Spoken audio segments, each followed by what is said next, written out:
Peter said, I will lay down my life for you. At sinabi ni Pedro, aking ibubuwis yung buhay ko para sa iyo. So he was very quick to say, I will give you my life completely. At napakadali niyang sabihin, napakabilis na ibibigay ko yung buhay ko para sa iyo. What did Jesus say to him? At ano yung sinabi ni Jesus para sa kanya? O sa kanya? Anybody? You got it there? Somebody got it? Yeah. Can you read it for me, brother? In verse 38. Verse 38. Jesus answered him, Wilt thou lay down thy life for my sake? Verily, verily, I say unto thee, the cock shall not crow till thou hast denied me thrice. Okay. One moment, Peter says, I will die for you, Lord. But the next moment, Jesus said, you will deny me At isang sandali, 3 times tonight.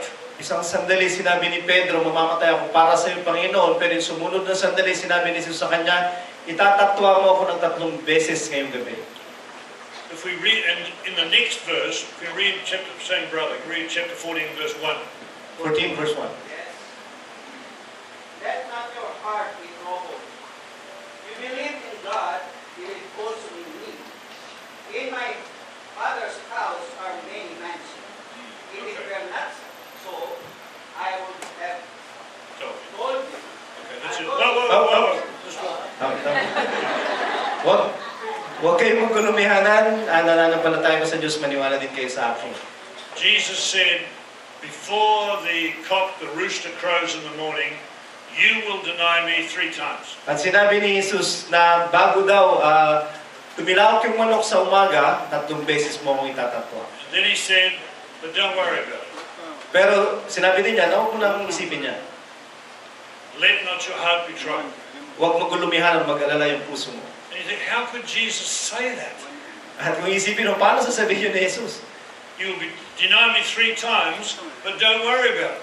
Sinabi niya, itatatwa mo ako 3 beses, pero huwag kang mag-alala. That is amazing. At yan ay kagilagilalas. If you had a close friend and you knew he would lie about you, maybe say evil things about you, Kapag meron kang isang matalik na kaibigan at alam mo na siya ay magsisinungaling tungkol sa iyo at magsasalita ng masasama tungkol sa iyo, just in the next, say, 3 hours, he would tell terrible lies about you. at sabihin natin sa susunod na 3 oras, siya ay magsasalita ng mga terribling mga kasinungalingan tungkol sa iyo. Would you then say to him, don't you worry about it? At masasabi mo ba sa kanya na, huwag ka na lang mag-alala tungkol doon? I don't think so. Sa palagay ko, hindi. We don't have the same capacity to love and forgive that Jesus has. Wala tayo yung ganong kaparehong kakayahan, yung magpatawad at magmahal katulad ni Jesus. Now, there may be new people here today, people who have not yet decided to follow Jesus. At meron tayong mga kasama dito, mga tao na hindi pa nagdidesisyon sumunod kay Jesus. And you're in the same place that we used to be in before we were saved. At kami din ay nasa katulad ng lugar na kinalalagyan mo bago kami maligtas. No? And we do very silly things. At nakagawa din kami ng mga bagay na mga maluloko. Very even evil things. At kahit na masasamang mga bagay. And this is what the tree is telling us. At ito nga yung sinasabi sa atin tungkol dun sa puno. As I said, there is a tree of life which looks beautiful and clean and fresh and wonderful. That was the one tree. At katulad sinabi niya, mayroong isang puno ng buhay na malinis, nakangahanga, at maganda, at yun nga yung sinasabi niya kanina. Maybe that is half of your life, we'll say. At siguro nga yun yung kalahati ng buhay mo, pwede natin But sabihin. there is another half of you that is very evil, Pero meron pang isa pang kalahating ikaw na napakasama.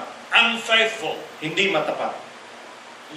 telling lies, Mga nagsisinungaling o nagsasalita ng kasinungaling. thinking evil thoughts. Nag-iisip ng mga masasamang mga kaisipan. But the miracle is that Jesus said, don't worry about that. Pero yung himala, sinabi ni Jesus, huwag mong ipag-alala yun. I died, you, every one of you crucified Jesus. At ikaw, tayong lahat na nandito, bawat isa sa atin, ipinako natin sa Jesus. My sin put Jesus on the cross. Ang aking kasalanan, inilagay sa Jesus. Your sin put Jesus on the cross. Yung iyong mga kasalanan, inilagay niyan sa Jesus sa krus. Who hammered those nails through his hands. Sino yung nagmartilyo ng mga pako na yun sa kanyang mga kamay? You do. Ikaw ang gumawa nun. You understand that? Naunawaan mo He na? died because of your sin. Siya ay namatay dahil sa iyong mga kasalanan. We need to become aware of these huge Bible truths. Kinakailangan nating magsimulang maunawaan itong mga malalaking mga katotohanan na ito. At the very beginning of our Bible, God showed us what life would be about. Dahil doon pa lang sa pasimulan ng ating mga Biblia, ay pinakita na ng Diyos sa atin kung ano yung magiging yung buhay. There would be an opportunity for a wonderful life, Merong isang pagkakataon para sa isang magandang buhay, but we would become involved in good and evil and all sorts of wrong things and crucify Jesus Christ. pero tayo din ay mapapabilang o magiging kasama ng mga masasamang iba't ibang mga bagay at ipapak natin sa Jesus. And that's why it's you people and of course other believers in the city, but we are the most important people in Manila. At siyempre tayo at iba pang mga tao dito sa syudad, yung mga mananampalataya, pinakamahalagang mga tao sa Manila. You know from what we've been talking about and what you've been taught before, you know the truth. Dahil alam mo, dahil sa ating pinag-uusapan ngayon at yung mga pinag-usapan natin itunuro sa iyo dati, na alam natin yung katotohanan. Eugene told me that your President Duterte, made some bad comments about that part of the Bible. At yun, yung nabanggit ko sa kanya na yung may mga comments si President dati tungkol sa Bible at yung mga kwento ng Bible sa creation. You thought God made a big mistake in putting two people in the garden and then having them become so bad. At sa palagay niya ay nagkamali yung Diyos, nilagay yung dalawang tao sa garden at yun, ginawa din niya maging masama sila. But if you were puzzled before, you don't have to be puzzled now. Pero kung noon o dati, kayo ay nag-iisip, naguguluhan, siguro ay hindi na ngayon. That picture in the garden of the two trees was given to President Duterte. Yung larawan na yan, o sinasalarawan na nasa garden nga daw, yung larawan ng dalawang puno na yun ay binigay para kay President Duterte. The Garden of Eden says that is who he is, it's who you are, it's who I am, it's mankind, all of us. At yung dalawang puno na yun ay si President Duterte, ikaw yun, ako yun, at lahat tayo yun. God is trying to show us how we would be before we were even begun, almost, in the very beginning. Sinusubukan ipakita sa atin ng Diyos kung paano tayo magiging buhay natin bago pa man magsimula ang lahat. He had chosen, our God had chosen to give us free will, and He knew we would use it very badly and do terrible things. Pinili niya na bigyan tayo ng malayang pagpili at alam din niya na gagamitin natin yun sa paggawa ng mga terrible at masasamang mga bagay. So right at the beginning, in those two trees in the garden, He showed us how history would unfold. Kaya sa simula pa lang, doon sa kwentuhan ng dalawang mga puno sa hardin ay kanyang pinakita, sinabi na kung paano nga mangyayari yung kasaysayan. I'm going over to Cambodia, for example, this week. I go over there tomorrow, Monday. At si Pastor ay pupunta nga sa Cambodia ngayong linggo na to. Bukas pupunta siya I'll doon. be teaching about 20 new pastors over there with another group. Tuturuan niya yung mga 20 na mga pastor, bagong mga pastor doon, isang grupo ulit. And I think you all know about Cambodia. At nabagitan natin dati yung tungkol sa Cambodia. Recent history, maybe the last 20, 30 years. At yung kamakailan lang nakasaysayan nila sa nagdang 20-30 mga taon. The Khmer Rouge, Ang Khmer Rouge, they killed millions of their own people. pinatay nila yung milyon-milyon na mga kababayan nila. And I've met people who survived that terrible massacre committed by other Cambodians in that country. At nakatagpo ni Pastor, na-meet niya yung ilang mga tao na nabuhay sila mula sa mga massacre na yon na ginawa ng kanilang mga kababayan mismo. I met a family of, all saying a simple family, children. Kilala siya ng mga simpleng mga pamilya doon. Their father and mother were both taken away and killed. At mga dating anak sila yung mga tatay at nanay nila noon ay kinuha at pinatay. So the older brother took responsibility for the other children. I think it was about 5 or 6 other children. Yung panganay na kuya nila, siya na yung nagkaroon ng responsibilidad na alagaan yung mga 5 o 6 na mga kapatid niya. He was only about, I think at the time, maybe 15, 16 years old, looking after 4 or 5 little brothers and sisters. At mga 15, 16 anyos lang siya noon at siya yung mag-aalaga na ng mga 3 o kaya 4 na iba pang mga kapatid. Maliliit. And they realized how they were surrounded by violent, nasty, vicious soldiery claiming to be liberators of the country. Natatagpuan niya na sila ay napapaligiran nga nitong mga maluloko, mga masasama, mga makasalanan, mga sundalo nga daw, na kanilang sinasabi na angkin nila na sila yung tagapagpalaya daw ng bayan. So whenever they heard the military, the soldiers were coming, Khmer Rouge, were coming into their village area, he would take them out into the rice field and hide all the children with little straws under the water. At kapag naririnig na nila, napaparating na yung mga sundalo, yung mga Khmer Rouge sa kanilang nayong, kanilang dinadala lahat yung mga bata doon sa gitna ng bukid. At nilulublog sila sa tubig at meron lamang silang damo na hingahan, parang straw. He would go out at night when the soldiers had gone, they'd all come out of the water. He would go and search for food. It was very dangerous, but he would go searching for scraps of food for the children.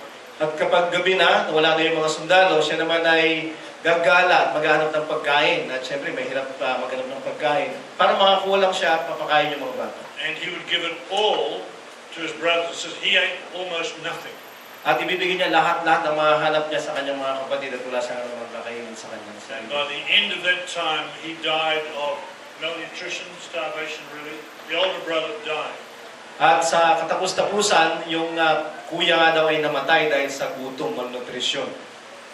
So I met the young brothers and sisters who had grown up, and they loved that brother so much. At yung ibang mga kapatid, yun yung nakilala ni Pastor, yung mga bata pa, at mahal na mahal nila yung kuya nila. So we live in a terrible world. Nakatira tayo sa isang terribling mundo. So much betrayal, At maraming mga kawalang katapatan. so many lies, O kasinungalingan, maraming kasinungalingan. so much deceit.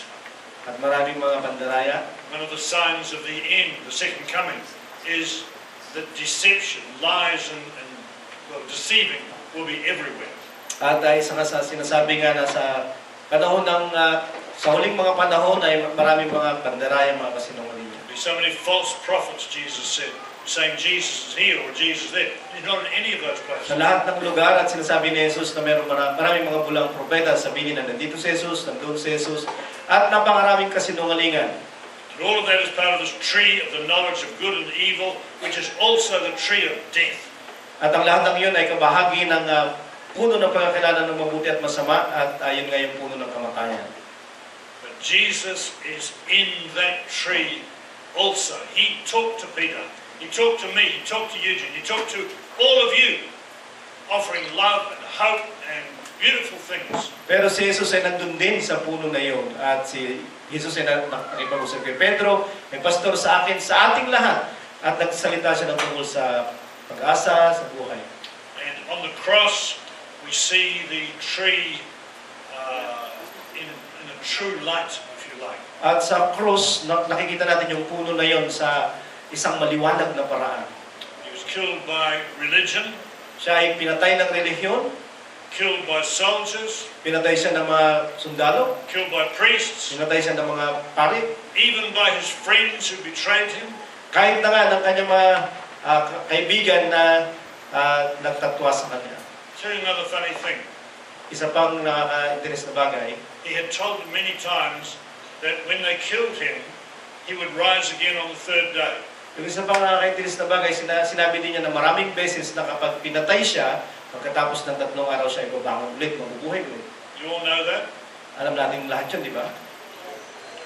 So what did the Jewish leaders do? Anong ginawa ng mga pinuno ng Hudyo? They asked for a guard of Roman soldiers. Sila ay humiling ng mga gwardya, mga Romanong gwardya. And the guards were put beside the tomb to make sure that nobody came and stole the body. At gumawa ng isang palatandaan ng ang mga gwardya doon sa kanyang libingan upang walang sino mang pumunta doon at tanggalin yung bangkay niya. They thought the followers of Jesus might try and steal the body and claim Jesus had risen. At kanilang iniisip na maaaring puntahan ng mga alagad ni Jesus yung katawan niya at sabihin nila, pag kinuha nila, sabihin lang siya ay bumangon ulit. The thing is, everybody knew that. Ang punto ay lahat ay alam yan. They knew Jesus said, I will rise on the third day. Alam nilang lahat na si Jesus sinabi niya sa pangatlong araw ako ay babangon ulit. The priests knew it. Alam yun ng mga pare. The soldiers knew it. Alam yun ng mga sundalo. Those guards knew it. Yung mga gwardiya na The alam whole nila. city knew it. Yung buong bayan ay alam nila yan. So how many people went out to the grave on the third morning to watch Jesus rise? Pero yung punto, ilan sa mga tao ngayon yung pumunta mismo dun sa libingan ni Jesus noong ikatlong araw upang kanilang bantayan o kaya panoorin na bumangon si Jesus. Ang pagbangon niya. How many? Ilan? None. Not one. Wala nga, kahit isa. So where was the church? Kaya nasan yung simbahan? Where was Peter? Nasan si Pedro? John, James, all of them, where were they? Nasan si Juan, si Santiago? Nasaan silang lahat?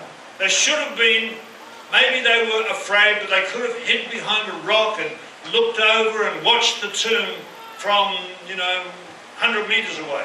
Maring sila ay takot na takot, pero pwede naman silang pumunta doon, sa di kalayuan, sila ay magtatago sa mga bato at para tingnan nga. It is shocking that they had so little faith in Jesus' words, they would not even go and watch and see if he would rise or not. Kagila-gilalas yung pagkamaliit ng kanilang pananampalataya upang puntahan nga yung kinalalagyan ni Jesus. At bantayan nila, panoorin yung kanyang pagbangon. We can all think reasons. Let's say you were there that day. Let's say you were there on the day of Jesus' crucifixion, and then 3 days later you're still in Jerusalem. At sabihin natin na ikaw ay nandun noong mga panahon na yon. Nandun ka nung siya ay pako sa krus at nandun ka pagkatapos ng 3 araw na siya ay nakalibing na. You think, well, I would have gone then. At iniisip mo ba na, ako, pupuntahan ko siya. I would have gone to see if Jesus rose again. Pupuntahan ko kung si Jesus ay babangon talaga ulit. I don't think so. Sa palagi ko ay hindi. We need to look deep in our hearts. Kinakailangan nating tingnan yung malalim sa puso natin. And we need to think, how faithful am I really, truly?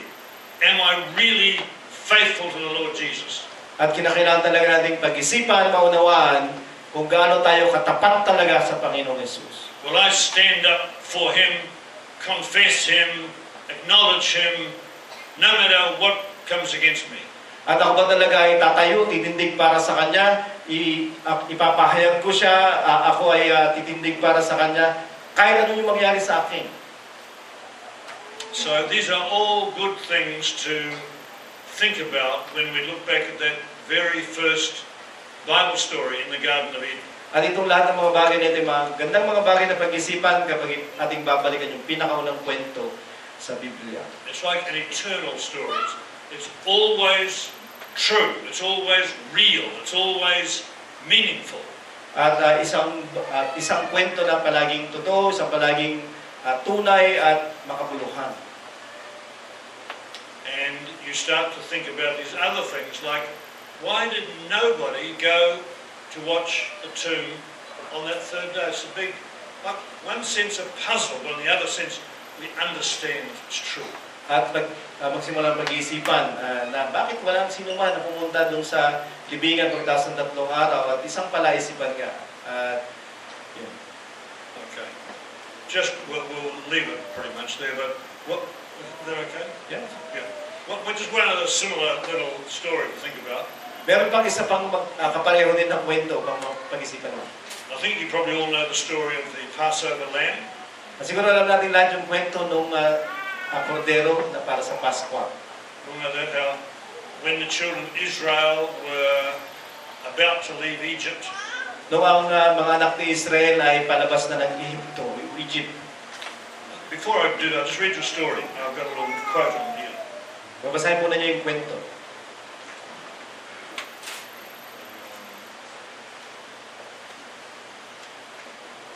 Okay. This is about the Exodus. So this is the Passover lamb was slain on the night before the Exodus. At ito daw yung paglabas, o yung Exodus, ito daw yung kordero ng Pasko sa gabi ng bago sila lumabas ng Egypt. And I've written a thing saying the exodus of Israel from slavery, they were slaves in Egypt, is one of the great Bible stories. At sinabi niya dyan sa sinulat niya na yung paglabas ng Israel sa Ehipto ay isa sa pinaka-kagilagilas na kwento sa Biblia. They were told they should leave and go to this place called the Promised Land. Paglabas sa pagkaalipin sa Ehipto at sinabot doon na sila ay aalis upang pumunta doon sa lupaing ipinangako. Now through the years it's been a huge encouragement to oppressed people, whether it's people in the Philippines, people in Egypt, people in Cambodia, wherever. It's a great story about persecuted people going free. At sa nagdaang mga taon, ito ay isang makabuluhan at may malaking tulong na kwento nga daw sa mga pinapahirapang mga tao. Ito man ay sa mga taga-Cambodia, dito sa Pilipinas, o kahit saan. Sa lahat ng mga pinag-uusig ng mga tao. In most Christian nations, people know what you're talking about when you talk about going to the Promised Land. At sa karamihan ng mga Kristiyanong mga bansa, alam ng mga tao ang kwento kapag pinag-uusapan ay yung pagpasok o pagpunta sa lupaing ipinangako. Okay, if I talk about the Promised Land, you will know the background. At kapag siya magkukwento tungkol sa lupaing ipinangako, alam na natin lahat yung pinag-uusapan, di ba?